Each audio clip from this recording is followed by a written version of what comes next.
Quando eu comecei a viajar para pregar o evangelho, eu ia em igrejas ditas tradicionais, como a batista, presbiteriana, metodista, e eu amava estar no meio dos irmãos, porque eu aprendi a aprender com qualquer pessoa, em qualquer lugar que eu vou. Pega um filtro, retém o que é bom, e você vai ser sempre edificado. Mas eu ia em igrejas ditas tradicionais, e quando eu falava do meu background, o pessoal falava, quer dizer que então você vai naquelas igrejas das meninice, do caicai, das línguas muito estranhas, né, irmão? E eu percebi o desprezo pelo poder, o desprezo pelo sobrenatural de Deus. Os sinais são para aquele tempo da Bíblia. Me mostra na Bíblia onde está isso. Não existe isso na Bíblia. Até o fim dos tempos Ele prometeu estar conosco. Eu vi esse desprezo. Eu falava, cara, não dá nem para discutir. Aí eu ia nas igrejas pentecostais pregar o evangelho. E aí eu falava de onde eu tinha vindo, eles falavam, quer dizer então que você vai naquelas igrejas sorveterianas? Aquelas igrejas que você não pode dar um glória a Deus, um aleluia? Aqueles cultos que parecem uma espada, são longo e chato? E eu percebia o desprezo pelo ensino, o desprezo pela palavra. Eu falei, cara, crente tem que ser estudado. Porque eu pensei, não é tudo Jesus? Como é que uma pessoa pode dizer que ama a Cristo e rejeitar uma bela parte dele? O que eu quero dizer com essa mensagem talvez seja uma introdução muito longa, mas é profetizar e chamar à existência uma geração que ama a plenitude de Cristo. Uma geração integral, que contém todas as propriedades do que Ele carrega. Sem partidarismo, sem divisões, mas simplesmente uma igreja que aprendeu a respeitar o que o outro carrega. E entender, cara, eu posso não ter tudo, e não vou ter tudo porque Deus não deu tudo para um só. Ele se deu por inteiro para o seu corpo.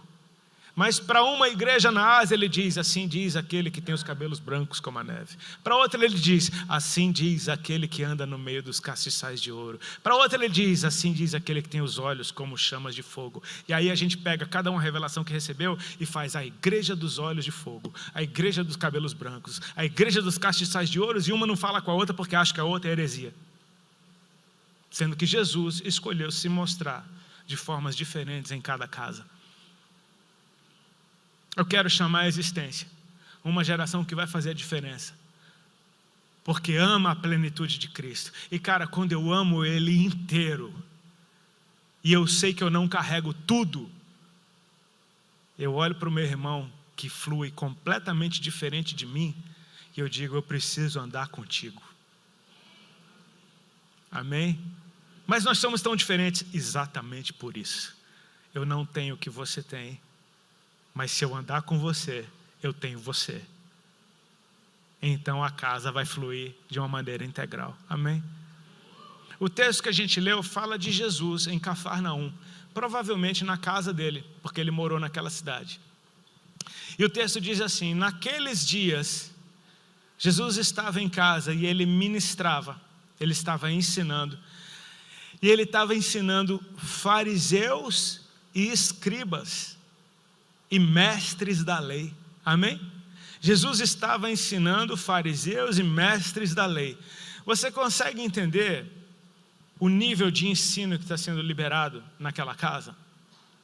Deixa eu te dar, só criar um desenho para você perceber que não era qualquer coisa. Quando Jesus ensinava as multidões ao ar livre, do barco de Pedro para as multidões, ou no monte das bem-aventuranças, a linguagem que ele usava com aquele tipo de gente, é uma linguagem que eles conseguiam assimilar o que estava sendo dito. Isso é uma das coisas que eu amo a respeito do Senhor. Ele sabe a minha capacidade, do que eu consigo receber, e Ele sabe que linguagem usar comigo. Amém? Então ele estava diante de uma multidão de gente trabalhadora, classe operária. Ele olha para aquela senhorinha e ele diz, o reino dos céus é semelhante a uma mulher que pegou um pouco de fermento e misturou com 3 medidas de farinha. E a massa ficou toda levedada. Mano, Aquela senhora consegue entender o que ele está dizendo. Ele vê um senhor com uma enxada nas costas, ouvindo ele falar. Ele diz, porque o reino dos céus é semelhante a um homem que saiu para semear, e as sementes foram caindo pelo caminho. Olha a linguagem de Jesus. O reino dos céus é semelhante a um homem que encontrou um tesouro. Ele enterra na terra, vai, vende tudo que tem e compra aquela terra, porque ele sabe o valor do tesouro que ele encontrou. Porque o reino dos céus é semelhante a um grão de mostarda. O reino dos céus é semelhante a uma pérola que um homem encontrou. O reino dos céus é semelhante a um rei que saiu. Cara, olha o ensino que Jesus libera para as multidões. É quase que uma linguagem de departamento infantil. É um desenhinho que qualquer um consegue captar o que ele está dizendo. Amém? Agora, dentro dessa casa, Jesus está ensinando fariseus e mestres da lei. Cara, gente instruída, velho. Gente que sabe escritura de trás para frente. Eu me lembro que uma vez eu fui pregar na Grécia, em Atenas. E, cara, é louco, porque às vezes a gente aqui no Brasil, né, a gente fala, não, porque essa palavra no grego quer dizer. Amém? Na Grécia não adianta você vir com esse papo. Todo mundo fala o grego lá. Amém? Aliás, só falam grego lá. Então não adianta. Porque o original no hebraico, eu fui pregar uma vez numa sinagoga, cara, messiânica, velho. Até isso eu já fiz na vida. Não adianta você vir com o original no hebraico. Todo mundo fala o hebraico lá, velho. O que Jesus está liberando nessa casa, entenda dessa forma, é o ensino do mais alto nível. É como que um mestre ensinando cientistas em Harvard. É uma língua que você nem entenda, talvez. Aqueles termos, já tentou falar com um advogado, a conversa de advogado com juiz, velho, é outra língua. O que Jesus está liberando ali é o ensino do mais alto nível. Amém? Você consegue captar isso? Dentro dessa casa. Nas multidões, chega qualquer um e ouve Jesus falar. Dentro de uma casa já não é bem assim.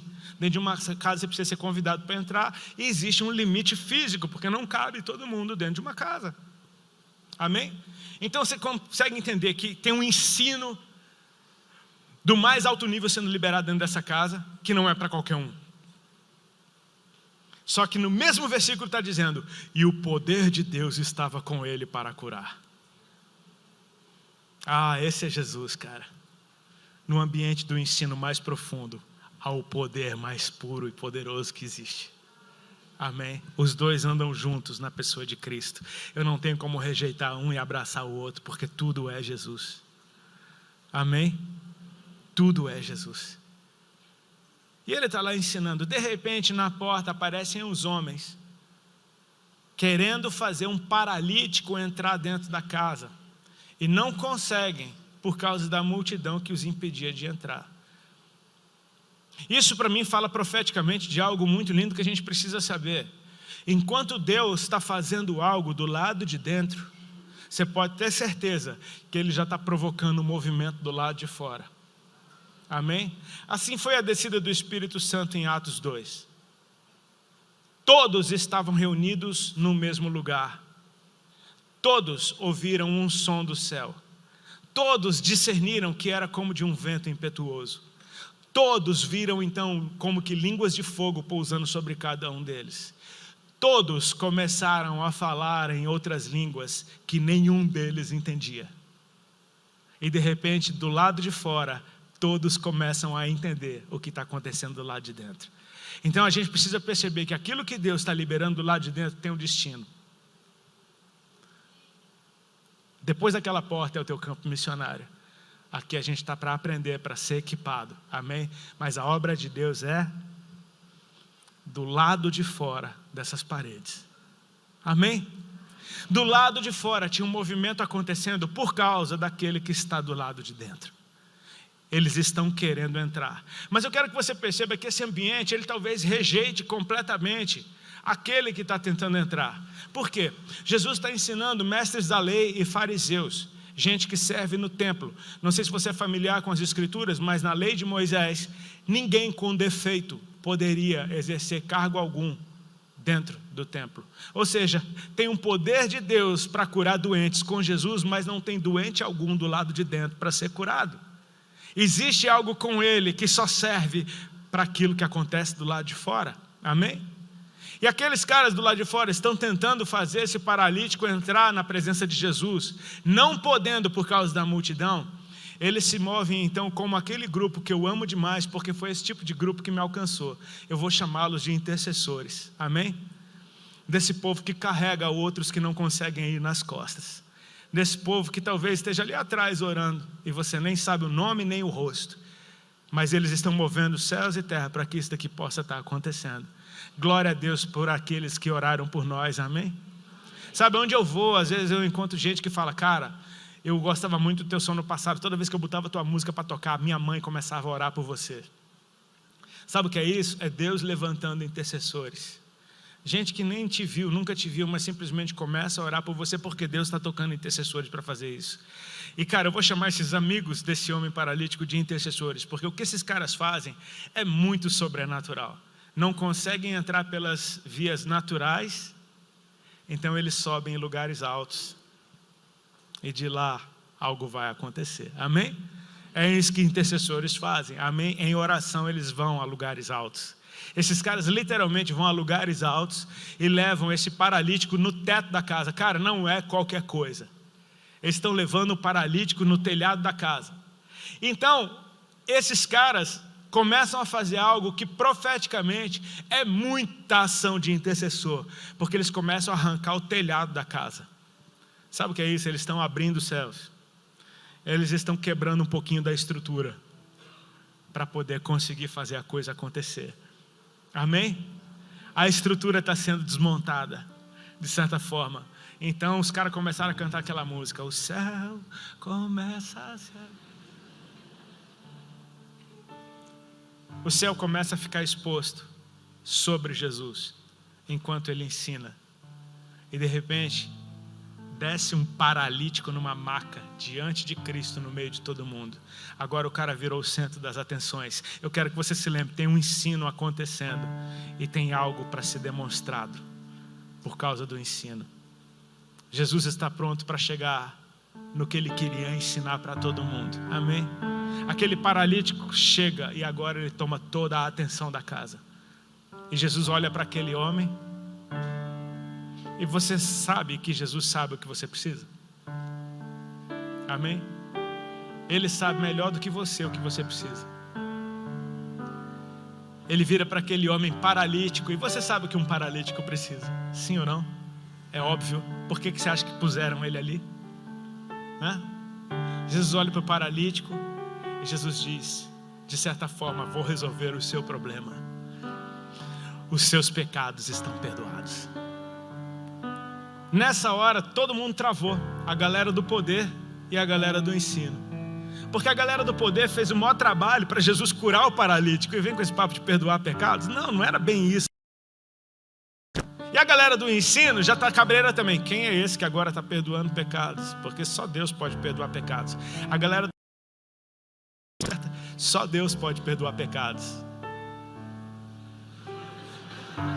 Quem que você acha que está ali?